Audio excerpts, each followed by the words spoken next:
আসসালামু আলাইকুম, it's me আমি হাসান চৌধুরী। হ্যালো এভরিবডি, সবার কি অবস্থা আছে? সবাই অনেক ভালো আছেন? আলহামদুলিল্লাহ, আপনার দোয়া আমি ভালোবাসি, আমি অনেক ভালো আছি। সো গাইস, প্রতিদিনের মতো আজকে আমি ঘুরতে বের হয়েছি। তো আজকে কই কই যাবো নিজেও জানি না। বন্ধুকে জিজ্ঞাসা কিরকম কই যাবি, কইতেছি দুই চোখ যেমি হতে হেমে যাই, তুই চুপটাক। তারপর বাইরে গেছি। সো গাইস, আজকে কই কই যাবো সবাই ভিডিওটা প্রথম থেকে লাস্ট পর্যন্ত সুন্দর করে দেখবেন। Today's new another blog, let's start. বাহ, আমার যে সুন্দর লাগতেছে।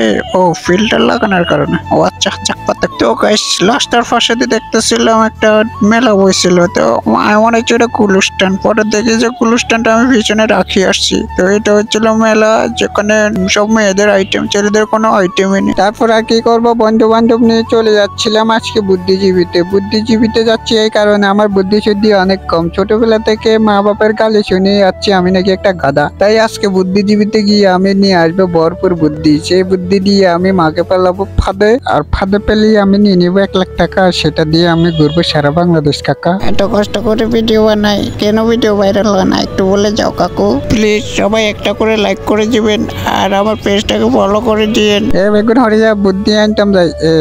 ট্রাফিক জ্যাম, আরে ট্রাফিক জ্যামের লাই আমার জীবন অস্থির তৃষ্ণা হয়ে গেছে। তারপর কি করবো, তাড়াইয়ের ওদের মধ্যে বিষের মধ্যে বই রয়েছি। তারপর কি জাম ছাড়ের লগে লগে যাইতেছিল মা সংসদ ভবন। ভাই সংসদ ভবনে ঢুকতাম গেছিলাম, কিন্তু হারাই না, সব কাট দিয়ে রাখছে। তারপর দূরতে দেখি রাখছিলাম, কিছু করার নাই। তারপর চলে যাচ্ছি বুদ্ধিজীবীতে। মা প্রথমে ঢুকিলেন লাগে চারদিন আমার কবরস্থান দিয়ে কি করবো। তারপরে তাদের দিকে রেনি, কবরস্থানের দিকে গুলাকে রেনি। আমার এত যারা অহংকার করেন টাকা পয়সা নিয়ে, অর্থ সম্পদ নিয়ে, তাদেরকে বলছি ভাই আপনাদেরকেও মরতে হবে, আমাকেও মরতে হবে। এইসব 2 দিনের দুনিয়াতে অহংকার দেখি কোনো লাভ নেই। আচ্ছা বাদ দেন, মেন কথা হচ্ছে কি আয়ে যে কি এটা কোন আয়, এটা নিজে চিনি না। এটা বলে বুদ্ধিজীবী, তার চেয়ে ভালো আসলে আর কি করতাম থাক।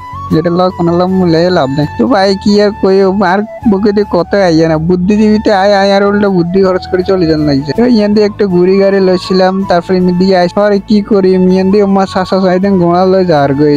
এক ঘুরান্তি দেয় 100 নিয়ে, এক ঘুরান্তি দেয় 100 নিয়ে, আর সামনে 3 ঘুরান্তি দিয়েছে। আর মনে 300 নিয়ে লই লিছে। ওলা 3 লক্সি যাচ্ছিলাম আমার সাইদেন হয়ে রোগ গাইয়া বেলে সুইমিং পুল নাই গেলাম। তো দোয়ার কাটাইয়া হচ্ছে সুইমিং পুল আর শিখ কেন তার গেলে মিয়ান দিয়ে চলে যায়। এর আর ভালো লাগে না। তো এক লাইক দেন, আর অধিকার আর এক ফলো, যেটা আমার আবদার সবাই একটু করে দিবেন প্লিজ। সবাই সুস্থ থাকবেন, ভালো থাকবেন, নেক্সট ভিডিওর জন্য অপেক্ষা করবেন। আল্লাহ হাফেজ।